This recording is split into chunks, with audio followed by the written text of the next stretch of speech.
You're listening to Tabletop Arcanum, a podcast dedicated to learning and exploring the hobby of tabletop gaming. Your hosts are Justin Taylor and Richard Geese, so sit back and relax as we talk, discuss, and joke our way through the hobby we love so much.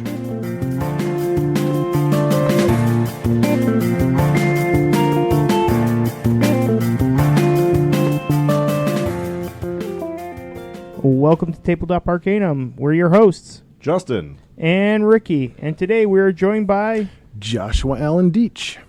Wow, that's your full name. That's my like professional full name. That's your professional true name. That's when like, I hit it people with can summon things with you now. Cool. If you pronounce it just so. Right. you two go far back. Yeah. Josh and I have been in mutual circles a couple dozen years now, I think. Yeah. So whether it be tabletop RPGs, LARPs, just board gaming, or I think that covers it all.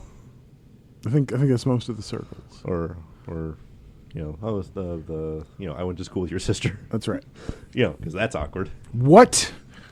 Oh, she was one of those popular kids. I was not. Okay. I was like in your social circles in high school, and she yeah. was not in the same social Wait, circle. I wasn't. I wasn't popular. You were popular in your own mind. Yes. In your own. My mom says I was very popular, so. Yes. So this is day three. Three, really, what we feel is day three, but it's actually day 2 of GenCon Friday. Mm-hmm. Day 1, we talked about seeing all the stuff, and today was just more of it. A lot of vendor halls, seeing a lot more new games coming out. Got to demo more things because we saw the seminar about Marvel Champions, the LCG. Actually got to sit down and play it. And it was a lot of fun. It was a lot of fun. I liked it. Now, we did talk about having the one core box would get you all the play cards that you needed. This is technically true, but there's a little bit of a caveat on it that I was talking to them about. So each hero deck, there's 4 different aspects. Yeah. And you take your hero like Spider-Man, and then you put one of the 4 aspects with him. And technically, you could have the same aspect for all the heroes at the table, but you don't have enough of the card pool to do that. Mm-hmm. So, a little bit of column A, a little bit of column B. If you really want everyone to be like aggression-style heroes, you're going to need more than one core. But realistically, if you have a friend who has it, then they're going to have their core set and be okay. But I really liked it. Did you get to see that at all, Josh? I have not yet. Okay, so Fantasy Flight, new LCG, superhero game. Okay. Co-op. I'll have to check that out. Yeah, it's pretty cool. And Other than that, you had Arkham Horror today? Yeah, I did the Arkham Horror blob event today, which is the blob that ate everything. So B sci-fi movie style scenario where a meteor falls in a hodunk town in Massachusetts, and weird stuff shows up, and then the government G-men show up, and then everybody's quarantined, and you and your ragtag team of investigators are there to, oh crap, the blob is splitting and growing and devouring things. It's a lot of fun. They have it at like the Labyrinth of Lunacy, where you can have a lot of people playing. We had like 48 players, but you're broken into teams of 4. Wow. So everyone's kind of playing their own little 4-player game. But the blob has a global health that is 15 times per player. So it had like 600-700 health to start with that everybody was chipping away at together. It gives you the Stranger Thing feel where you have all the different groups fighting against the underworld. Yeah, it was really cool. The one thing I did like about it that was separate from Labyrinth of Lunacy, where that was not going to really spoil it, but there was 3 groups of investigators in that one, separated. They can't talk to each other, and everybody has to take the same turn simultaneously. So if we finished our turn first, we have to wait for the other groups to finish their turn before we move on to the next round. The blob scenario doesn't do that. There's a timer, yes, but just keep playing, and then as the event coordinator figures out who's triggering what, they are the one managing like the they kind of had like an easel whiteboard of like, here's the health, here's how many clue tokens people have found, and here's there's a countermeasures resource, which is kind of a hard to come by, but it gave really, really good benefits, and it came in clutch a couple times while we played. I liked it. I'm excited. I have that tomorrow, so yeah, you'll experience the blob tomorrow. The blob. So that's the biggest things that I kind of saw. We ran through Foodies from CMON, which was like a nice engine building game. There is depth to it, but it isn't like a standard CMON game where, you're playing for hours. It was a fast, lighter game than that, but not too light. I played through Horrified today. Horrified, how's that? I loved every minute of it. It was pretty great. So what's the synopsis on that one? Because I don't think I've looked into it yet. You are a villager in a town that's being attacked by the old like MGM Universal monsters. Yeah. I saw an ad somewhere in the. So like Wolfman, Dracula, Mummy, Frankenstein. Yeah. Cool. So that was a lot of fun. Me and Tony knocked that out pretty quick. Okay. Quick game, but still a lot of fun. And Josh, since you're on the show for tonight, what have you been up to? Because you like experienced Gen Con completely differently from other people. Well, it's changed a bit. So I've been going to Gen Con way back since the 90s when it was still in. I was about to say Montreal. I don't know where my brain's going. Milwaukee. You were in Montreal at one point. I was. Gen Con it's all a big blur of games and stuff. As a gamer and a fan, but over the years, I've worked writing fiction and video games and tabletop games. So now Gen Con is a mix of fun, but also a little bit of drumming up work, meeting up with some people, socializing with folks that could lead to more work. And this Gen Con's been a bit of that. I've been hanging out with some of the folks from the Onyx Path. Okay. Hoping to do some more. I did some recent World of Darkness Vampire 5th Edition writing in the Chicago Folios.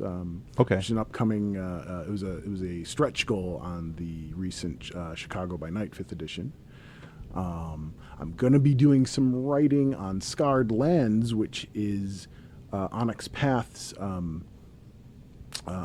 D&D derived setting that they've updated to. It was originally back in the 3rd edition days when that came out. Yeah, I faintly remember that. I do too, and I never played it at the time, but I knew of it. And they've updated it since to Pathfinder 1, and 5e. They're still waiting to see about how it'll pan out with Pathfinder 2, but they're going ahead with more books from 5e, so I'll be writing for that. And that's basically been digging the lore of it. It's kind of Greek mythology and heavy metal smashed into the D&D filter.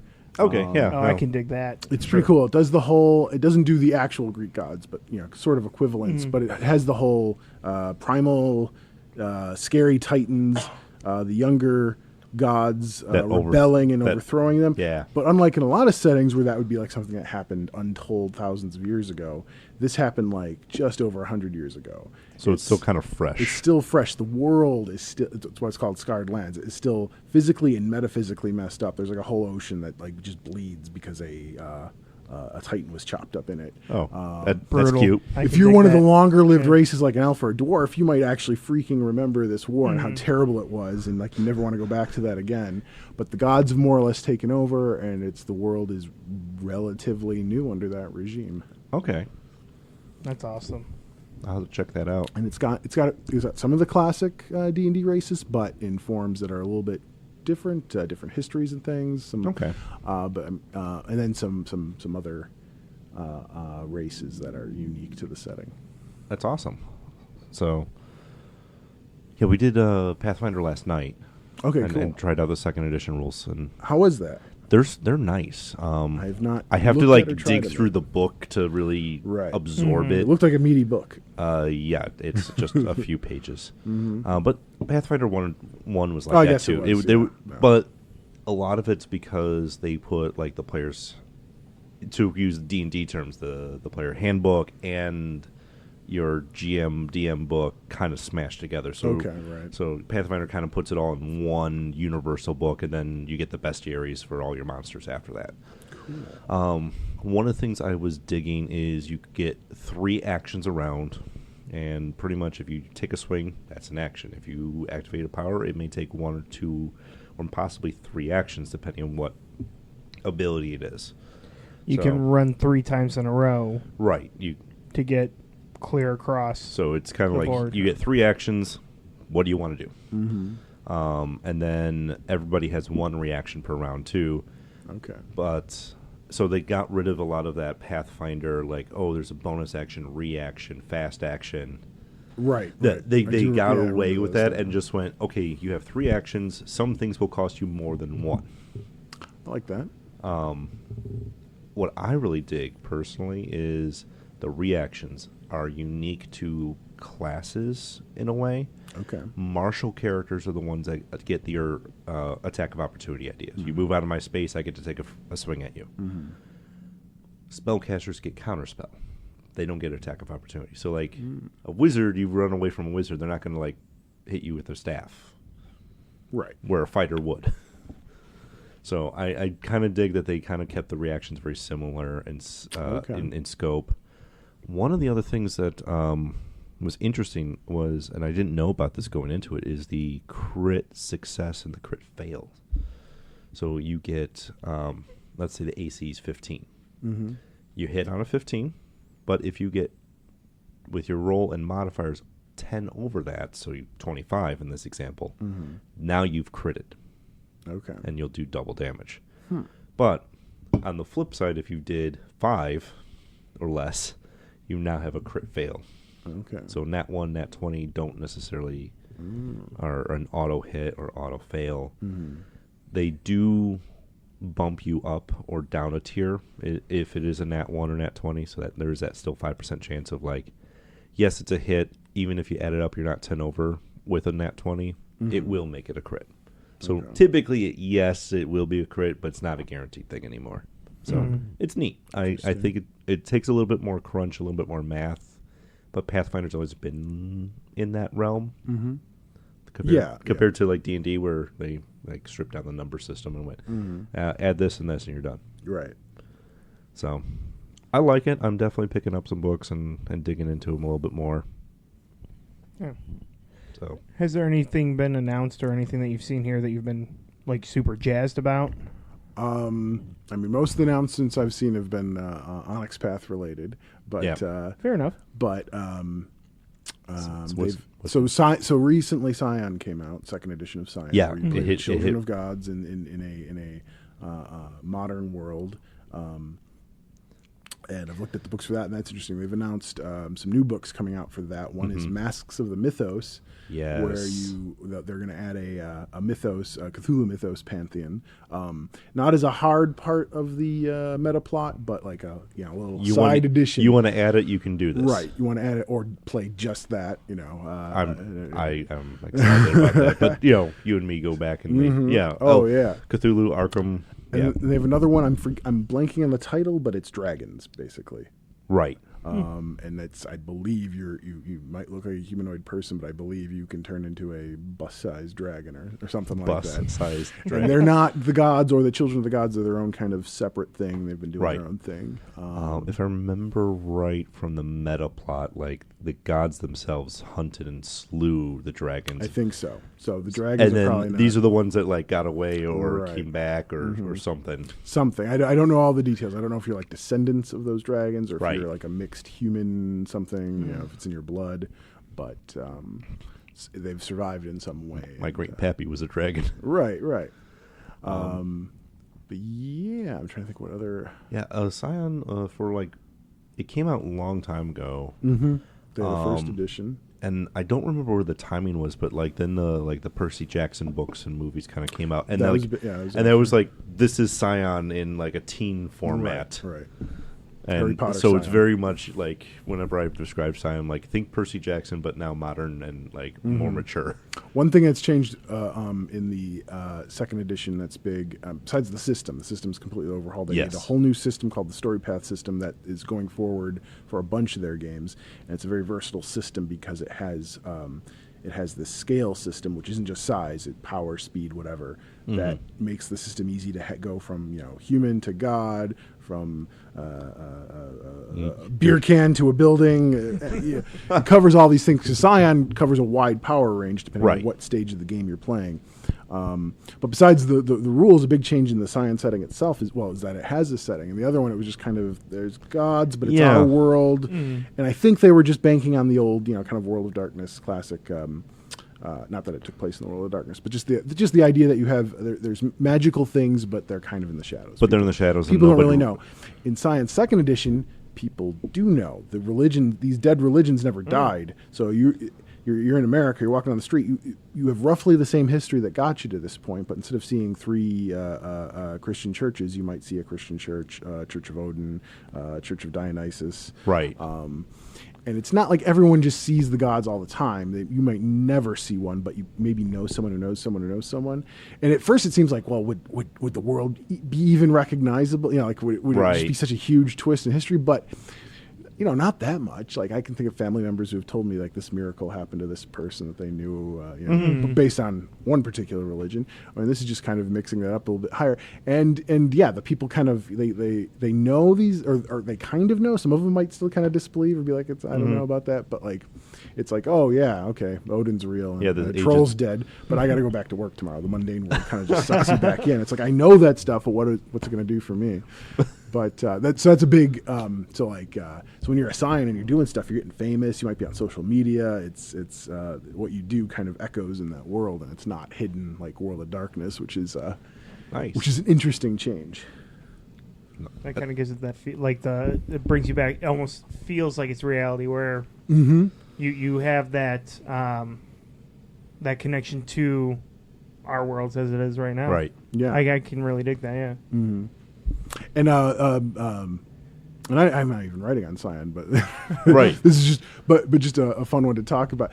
The beauty of Scion is that all your mythology books on your bookshelf become source books and it's a great game to get people into. I think it would be a really good game to Twitch, to broadcast, because someone might be interested in Twitch in seeing a game on Twitch or something like that, but going like, oh, I don't know that world, I don't know what's going on. But everyone knows a little bit of mythology, and it's set in the modern world, so the point of entry is pretty easy. Right. But also for players, like, oh, I don't know that pantheon. Oh, but I know a little bit of Norse. Right. Everybody at some point has gone through schooling and knows at least the baseline Greek gods. Yeah, someone's going to know some Greek gods at the very least in there. And with the success of like the Marvel Cinematic Universe, right? Some of the like Norse gods are kind of being like, hey, Thor, Loki, I'll be a child of Thor, Odin, I'll be a child of Loki, you get a couple of those out there, but then the comedic Egyptian gods, maybe not so much.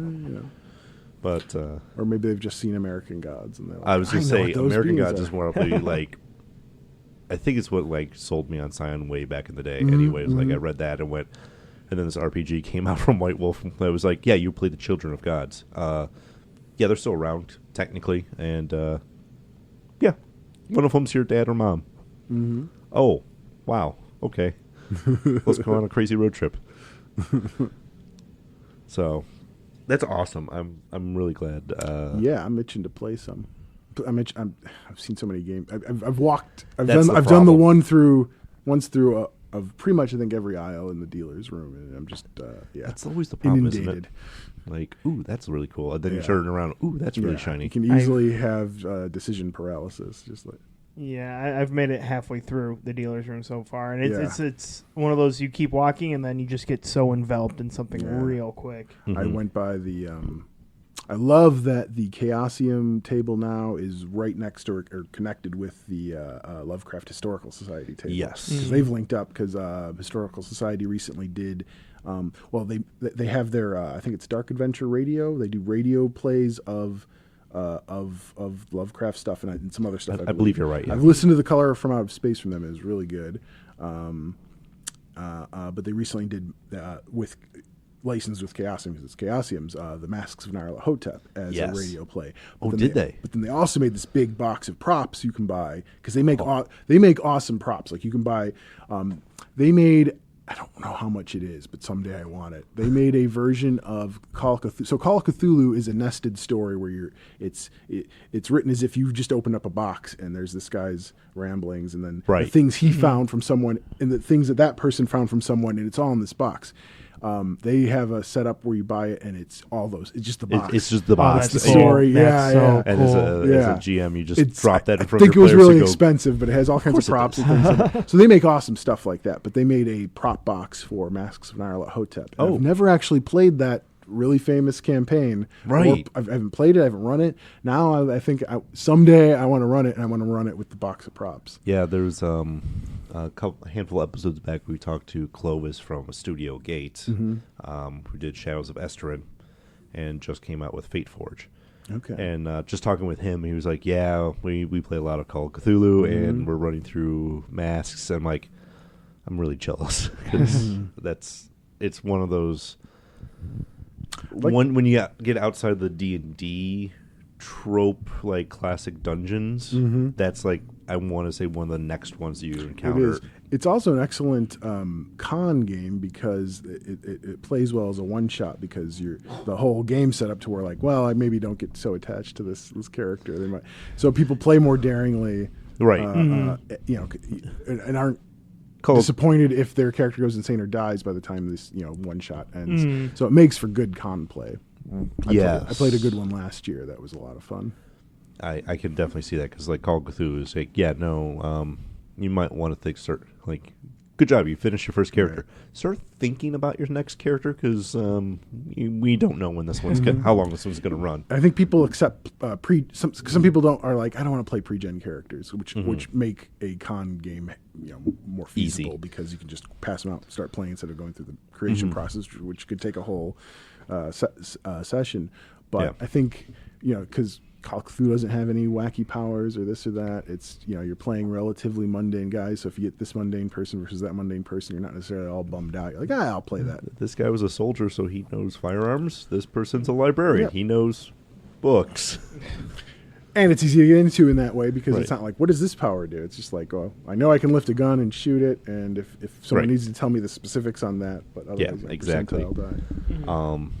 Yeah, I really like a lot of companies. I actually picked up the Cyberpunk Red Jumpstart box. I've been seeing the Cyberpunk stuff all over it. Yeah. I've never played that. I've been curious. It's gorgeous. That's what got me into tabletop games. So to see all this coming out, I'm pretty hyped about it. Yeah. Yeah. What are our tabletop origin stories? Oh, so for me, Cyberpunk. Yeah, you're Cyberpunk. I'm actually AD&D. AD&D. Okay. Slash riffs. Like, okay. I've been playing long enough where I'm not 100% sure which came first, but they were very close to each other. How old were you? 14. Okay. No, 15. I think I was around 15. Okay. How old are you with Cyberpunk? 22. 22? Okay. Yeah. And yourself, Josh? I gradually came into it because even though I came of age a little after it was fashionable to have the Satanic Panic on, my grandmother was still at that point. Right. This is we all have that one family member who was like, oh no. Yeah, and there's the whole kind of extended family and this and that, but particularly my grandmother. But so I got into it slowly, and our gateway was Hero Quest, the board game from the, I want to say late 80s. Yeah. I recently watched the old commercial for it on YouTube, and that's why the internet exists, so I can. It's one of those weird Grail games now where people I wish I still had the bits. I found a copy. I played it recently on Tabletop Simulator. Right. On someone put it up. And, and it's pretty close. Like I think the pieces of the cards and stuff are all there. I think the only thing is the pieces are approximate pieces. Right. But pretty damn close. And it gets you what you wanted. So we played that. We loved that, and that's pure. It's really a board game, although it has a slight function where. Sort of campaign function, like on the part of the box it shows you like prices for weapons, so like going forward the next dungeon you have this, so there isn't necessarily a whole lot of role playing, although kids can be imaginative and that can happen. So the next step from that was Dragon Strike, TSR's board game, which I recently heard the history of. That one, was a comedy of errors. VHS one, right? That was a VHS one. That was back in the VHS tapes and board games days. Yeah, the VHS, I had a couple of those. Yeah, the VHS tape is almost cringy, awkwardly bad, but I think it gives it character. Like I think it's awesome. I watch it once a year and you can watch it on YouTube, the Dragon Strike video. That was like Hero Quest, but it had a few more choices. You had like you could make up actions. Like I want to do this, and the person running would be like, oh, I'll roll a strength feat. And you could do that. So you had a little bit more. And from there, basic D&D. I saved up money. We got my dad to drive us to Toys R Us. I bought I think it was a black box at the time was the basic D&D from like 92, 93 maybe. My dad saw what we had, and he was just like, oh, your grandmother's going to be so pissed. And from there, we went from there. And my grandmother did eventually, someone ratted me out, sit me down for the Dungeons and Dragons talk about how it was the devil and this and that. And luckily, I didn't listen. And what's really funny is, like, the three of us have just enough age disparity between each other that was a thing for you. I never got that because my parents were like, "Oh, sure, that's what you want to do. Go for it." Right. Yeah, and my parents weren't even like that concerned. I think, and I don't even think my grandmother knew what I was doing. Right. And she lived with us. As you know, she knew what we were doing, and like we would be in the basement playing D&D, and she would cook for us and bring us snacks. Like it was. I think we got spoiled, to be perfectly honest. Yeah, I think so. I got the talk. You got the talk. I got catering. Basic D&D led into D&D Second Ed, which led into Shadowrun, which led into World of Darkness and Call of Cthulhu, and then everything. I got a really funny story about Vampire Masquerade about that. I actually had I met specific friends because I was in like high school science class with Vampires and the Masquerade because I saw it and like, oh, that's really cool because my mom was big on Anne Rice, so I kind of influentially got sucked into vampires are cool. And I still think they are. No lies there. So I was reading and like the kid behind me is like, who was an Anne Rice fan, was like, oh, what's that? So we got to talking and then we got to playing and then now we'll play World of Darkness. I have very, very fond memories of early Masquerade stuff. Was more on Masquerade, not so much on Werewolf or a Mage. Yeah, I played a little bit of it, but I think the only Mage I've actually played was at a LARP. I played a one-time Mage at a LARP. Yeah, I don't think I actually played Ascension. I have some of the books. I read it. I've got the books, yeah. But there's a bunch I did play some Awakening when they did the New World of Darkness reset. I did play some of that. Now the Chronicles of Darkness. Right. I'm still trying to figure out what names are. Right. So the World of Darkness they ended with a sort of Armageddon-ish thing in the early 2000s, I think. Yeah, it was. Let me think. Where was I? Because I was working in a game shop at that point. That was right around like 2002 or between 2002 and 2004, I want to say. Okay. Because I was like just out of high school, still kind of college. They ended the like. All the books were like, the end of the world's coming, the end of the world's coming, and the end of the world's coming. And also Time of Judgment. And then it was like, yeah, we're just going to end the world. And everyone's like, what?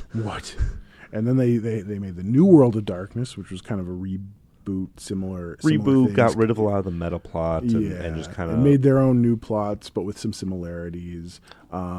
But the old World of Darkness is coming back with new editions. So to try and curb the confusion, it's not that those others are rebranded as Chronicles of Darkness, all of which are reaching their second editions slowly but surely. And I really like the second editions. I'm biased. I wrote on the Vampire the Requiem second edition, but I really like that because the developer Rose Bailey had a really cool specific vision, and it was different. It was more different than Masquerade.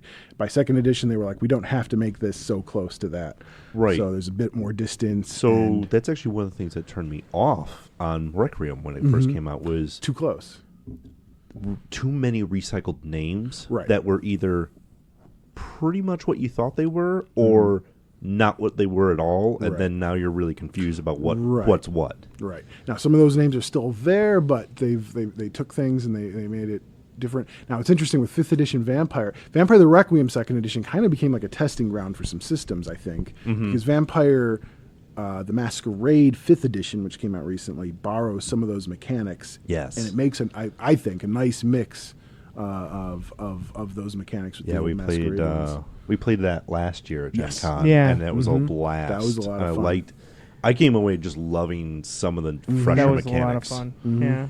I was bummed because you went down there with us, but unfortunately we just got separated long enough for them to sit someone else down with us. Now, luckily I had played earlier, so I played the same adventure, not the same session, but and then of course we compared notes afterwards and went, what'd you guys do here? Right. Like, that's how we handled that. What everyone did, and seeing those systems because it takes it I guess the kind of the newer game developer strategy of having not just systems that work, but systems that are specific to the mood or whatever the themes that you're invoking.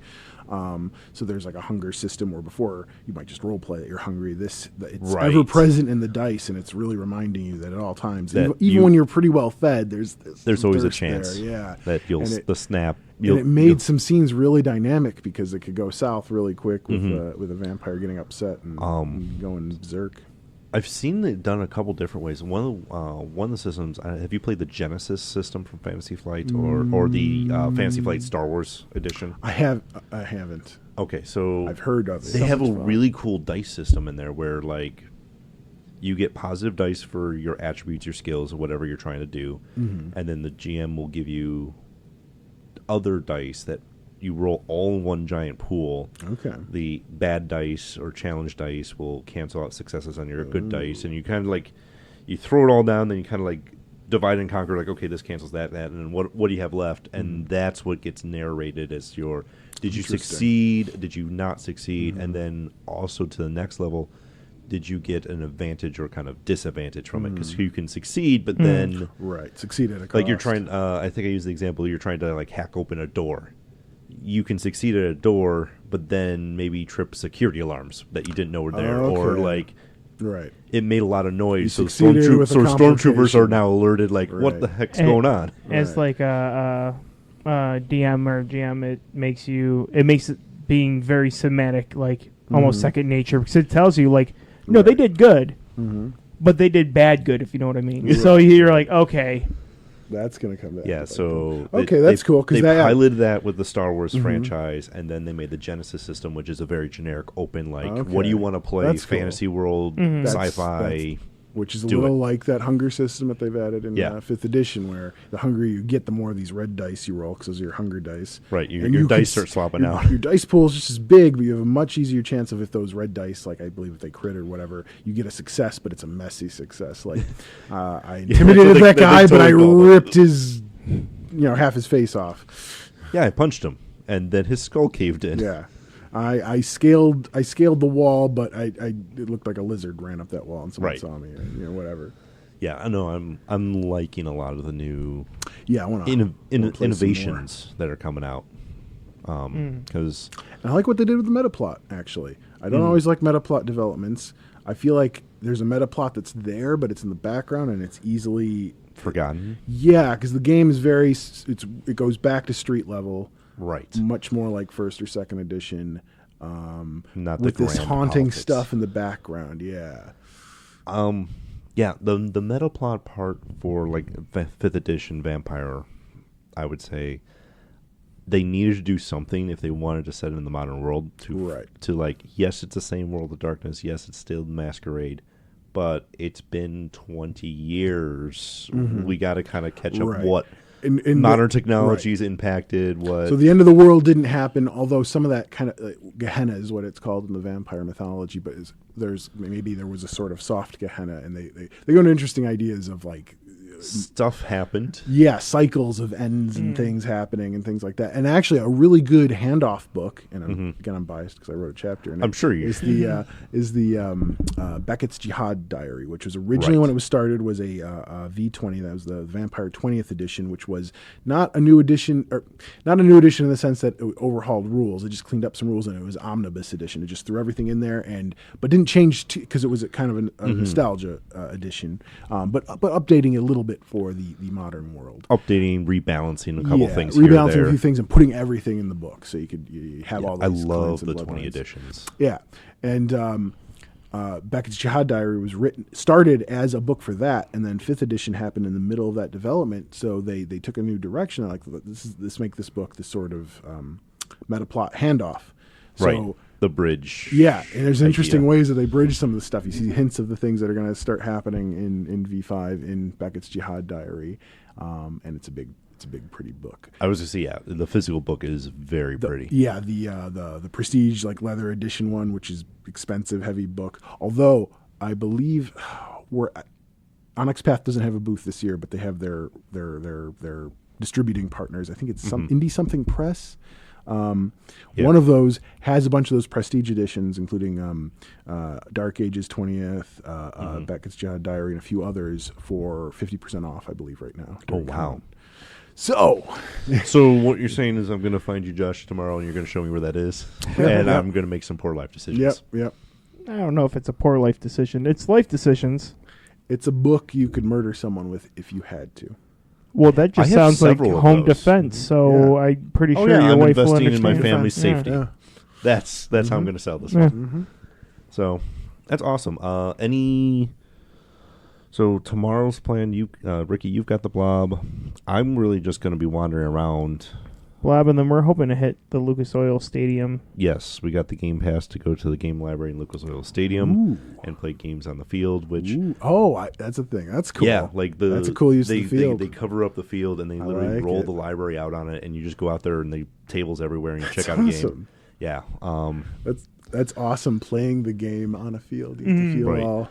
I kind of want to see if I can find like a game like Techno Bowl or something like that. Play like a We should find some sort of like football RPG. Yeah. Yeah. Well, Blood Bowl. We can at least try to figure out. Blood Bowl. That would be the ultimate place. That to would play be Blood amazing. Bowl. Right. So that I think that's going to be on our record. I know our buddy Tony was talking about trying to find and get a session in on the BattleTech pods, because that's always fun. Jumping into a pod and control a 70-ton mech. Nice. Josh, what do you got? Possibly going to do True Dungeon for the first time tomorrow night. Okay. If I got some people that might have some extra tickets. Yeah. I have not heard back yet, but I might be doing that. I'm going to a live play that a fellow person who's going to be writing on the Scarred Lands. I got to meet some lovely people that way the last few nights, and she's going to be DMing a game at 3 p.m., I don't remember what the event was called. Okay. But it's a D&D. Celeste is the name of the person. But I'm going to be going and see that. I'm having a meeting with one of the people in charge over at Drive Through Fiction, Drive Through RPG. Oh, yes. And also connected to Onyx Path about something. He said we should talk shop about something, so I'm going to talk. More to come, you're I don't know. This has always been kind of exciting because, not necessarily like riding your coattails, but just seeing your involvement in the community and your involvement in these different projects and kind of see where it came from and where it's going, and like the detours you've taken along the way. Yeah, the weird windy route. Well, that's what happens when you're a freelance writer. Yeah. As long as they clothe you and bathe you and maybe put a cookie out for you. I hope so. You'll be. Feed me. Feed me. Feed me, publishers. Feed me. Feed me, publishers. Also, please pay me because bills don't get cleared with goodwill. Yeah. Do not pay me an exposure. Exposure bucks. Find you. I was to say, you had sent out the image of your freelancer died of exposure. In a very Oregon Trail-esque image. It happens. Yeah. Also playing, possibly, again, this is another thing I had to hear back on if the spot's open, Call of Cthulhu on Sunday with James Lauder, who he's in charge of the fiction line over at Chaosium these days. He's the guy that was my editor on my first novel that kind of got me started game writing with White Wolf / Onyx Path. Right. Strangeness in the Proportion. I was going to say, yeah, please plug, because... Now available on Amazon on Kindle. Ooh. And Barnes & Noble on the Nook. I was blanking on the device. Ironically, I worked at a Barnes & Noble when Nook launched. It was interesting, and I know there was a lot of fear of like, oh no, e-readers are going to make print dead. Fear. Oh, I'm yeah, like, I remember. No. People are. It's just a new option. Mm-hmm.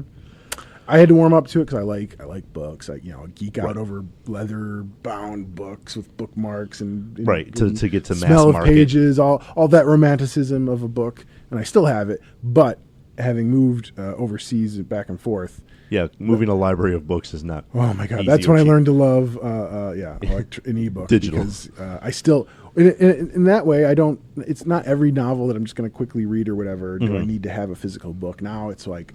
That particular book I want a nice copy of. Right. You can kind of select and cultivate your physical library a little bit nicer. I have terrible ADD when it comes to having stuff on an e-reader, and I'll load like 30 books on there and I'll get nowhere. Get a page each like a day. Right. And be so very confused what the hobbits are doing on the Death Star. It's bad. It's bad. Honestly, I was very much like, I didn't like digital books. I like tabletop RPGs. Like, no, I don't want a digital book by me. And then the Control F feature came on to me, and I'm like, oh, I need to learn about grappling. Control F grapple. Right, that is handy. Though I do kind of have one of those memories of like, I know where that is in the book, and flip. I'm there. Certain books I do, yeah. And like, I got really good at if I was at a regular in a system, I would definitely. I've gotten that way with fifth ed D&D, the player's handbook. I can pretty much go. And though I run games, I'm still lost in most of the DMG in that. But yeah, well, it's made kind of that way, and I think the creators would called it like an old grandmother's like meandering tale, or no, like attic of stuff. Oh. You'll pull out this drawer and find there's lots of awesome stuff, and he's like, but it is like a treasure box of right, exactly. Because they remind people because they'll often get asked, "Hey, could you guys make rules for this?" And like, it exists in the DMG on this page where you wouldn't think to find it because we just kind of put it there because that's where it was. Yeah, I always second guess. Like I'm like, I must be in the right place. No. Then 15 minutes later, you're still staring at me, Justin, as if I'm committed some sort of sin. Yeah, probably. Yeah. Then you're Googling to find something in a book that you're holding in your hand. Yeah, that doesn't feel good. So, that's GenCon Friday, day 2. Day 2. We got Saturday and Sunday left to go. A lot of fun stuff still left ahead. So, let's have a good con. And we'll be recording again tomorrow with Ricky and Tony's blob experience. Yes, sir. So, until next time, enjoy, and thanks for coming out, Josh. Yeah, we really appreciate it. My pleasure. So, talk to you tomorrow.